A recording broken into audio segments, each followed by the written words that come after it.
তুমি আমার পায়ে চাকা দিলে। আমার পায়ে কত জ্বালা করছে, তুমি আমার পা পুড়িয়ে দিলে। আমাকে এবার মোমো খাওয়াতে হবে, আর চাউমিনও খাওয়াতে হবে, আর 50,000 টাকা শপিংও করাতে হবে। আমার পা জ্বালা।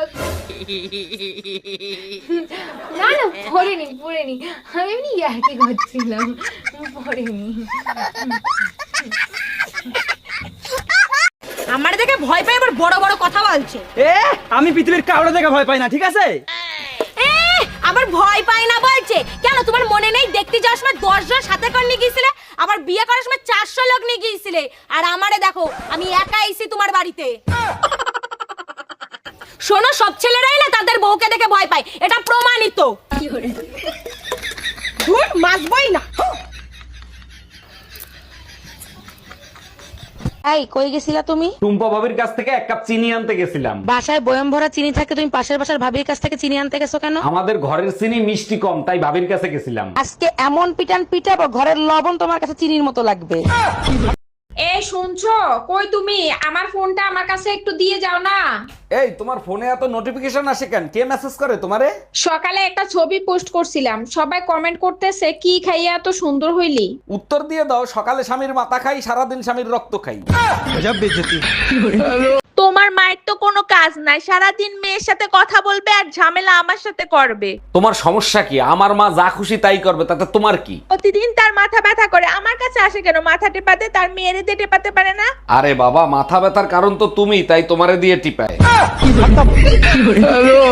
এই সত্যি করে বলো, তুমি দেশে আসবে কবে? আর 1টা বছর অপেক্ষা করো, সামনের বাড়ি চলে আসবো। তুমি 1 বছর কে 5 বছর পরে আসো, সমস্যা নাই, আমার বাচ্চা লাগবে, বাচ্চা দাও। এগুলো তুমি কি বলো? এখন বাচ্চা কি গুগল থেকে ডাউনলোড করে দেবো? গুগল থেকে ডাউনলোড করবা কেন? বিকাশ করো।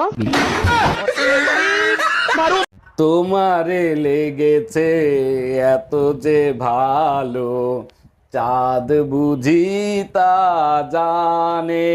বাহ ভাইজান, আপনার গানের কণ্ঠ তো অনেক সুন্দর। বলেন কি, তাই নাকি? Thank you so much. হাতে একটা ফুটা থাল নিয়েও তো গাইতে পারেন, অনেক ইনকাম করতে পারবেন। শোনো, এরকম করে আর হবে না। তুমি এমন একটা কাজ করো যেন মানুষ সারা জীবন তোমাকে মনে রাখে। ও তার মানে আমাকেও কারো না কারো বোনই পালাইতে হবে।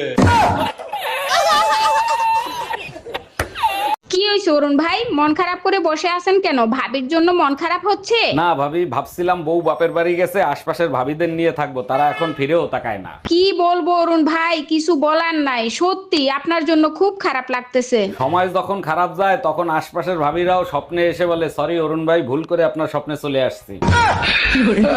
এই আমার প্যান্টের পকেটে 20,000 টাকা ছিল, টাকা কি তুমি নিছো? আমারে কি তোমার চোর মনে হয়? আমি কেন তোমার টাকা নিব? টাকা তো তুই নিছিস, কিভাবে টাকা বের করতে হয় আমার জানা আছে। এই একা একা বিড়বিড় করে কি বলতিছো? বলতেছি শুটিং এর জন্য নকল টাকা আনছিলাম, এখন আবার নকল টাকা আনতে যাইতে হবে। কি ওগুলো নকল টাকা ছিল? কই গো, তুমি জানো গ্রামে চোর বেরিয়ে গিয়েছে? আমার মনে হচ্ছে এই সময় একটা কুকুর পুষতে হবে। কেন, তুমি কোথাও যাবে নাকি? রং চা খাইবা না দুধ চা? রং চা দেন ভাবি। কেন, দুধে কি সমস্যা? আচ্ছা ঠিক আছে, আপনি দুধ চাই দেন। থাক, জোর করে আর দুধ খাইতে হইব না, রঙই দিতে। আরে বৌদি, রাস্তায় ঝাঁট দিচ্ছ নাকি? আরে না না ঠাকুরপো, রাস্তাটা চুলকানি হয়েছে তো, তাই ঝেঁটা দিয়ে চুলকিয়ে দিচ্ছি।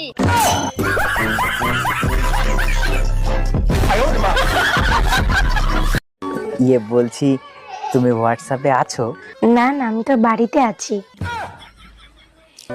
মানে বলতে চাচ্ছি, তুমি কি হোয়াটসঅ্যাপ ইউজ করো? না না, আমি তো ফেয়ার অ্যান্ড লাভলি ইউজ করি। আরে তুমি কি হোয়াটসঅ্যাপ চালাও? না, আমি তো চালাতে পারি না, তুমি চালাবে, আমি পিছনে বসবো। কি করে? এই আমার শরীর ভালো লাগতেছে না, 10,000 টাকা দাও, মার্কেট করতে যাব। শরীর ভাল লাগতেছে না, শুয়ে থাকো। টাকা কি গাছে ধরে নাকি যে চাইলে আর দিয়ে দিলাম? টাকা চাইছি, টাকা দাও। টাকা যদি গাছে ধরতো তাহলে তোমার কাছ থেকে চাইতাম। এটা অবশ্য ঠিক বলছো, টাকা যদি গাছে ধরতো তাহলে বান্দররে তোমরা বয়ফ্রেন্ড বানাইতা। ঘরে বউ থাকতে আশেপাশের ভাবিদের দেখো, তোমার লজ্জা করে না? পাশের বাড়ির ভাবিরে দেখো, এত সুন্দর, ভাই তো সপ্তাহে 10 দিন রোমান্স করে। 1 মিনিট, সপ্তাহে তো 7 দিন হয়, 10 দিন পাইলা কোথায়? বউ সুন্দর হলে পুরুষ মানুষ ওভার টাইমও করতে পারে। তোমারে লেগেছে এত যে ভালো, চাঁদ বুঝি তা জানে। বাহ ভাইজান, আপনার গানের কণ্ঠ তো অনেক সুন্দর। বলেন কি, তাই নাকি? Thank you so much. হাতে একটা ফুটা থাল নিয়েও তো গাইতে পারেন, অনেক ইনকাম করতে পারবেন। প্রবাসে বসে মাথার ঘাম পায়ে ফেলায় টাকা ইনকাম করি, আর সেই টাকা দিয়ে তুমি ফষ্টি নষ্টি করো। স্বামী যান, আপনার টাকা দিয়েই তো যা খুশি তাই করি, অন্যের টাকা তো আর নেই না। তা নেও না ঠিক আছে, তাই বলে এত দামি দামি মেকআপ কেনার কি দরকার আছে? স্বামী যান, দামি মেকআপ না করলে তো আবার ভিডিও কলে কইবে না নে তোমারে কাজের বুয়ার মতো লাগতাছে। আগের জামানায় প্রবাসী স্বামীর চিঠি না পাইলে অনেক টেনশনে থাকতাম, বেঁচে আছে না মরে গেছে। আরে ভাবি, এখন কি চিঠির জামানা আছে? অনলাইনে থাকলেই মনে করবেন মরে নাই, বাইসে আছে। একদম ঠিক বলছেন অরুণ ভাই, একেবারে মনের কথা বলছেন। এখন সবাই একটাই কথা বলে, প্রিয় সবসময় অনলাইনে থাইকো, তাইলে মনে করবো মরো নাই, বাইসে আছো।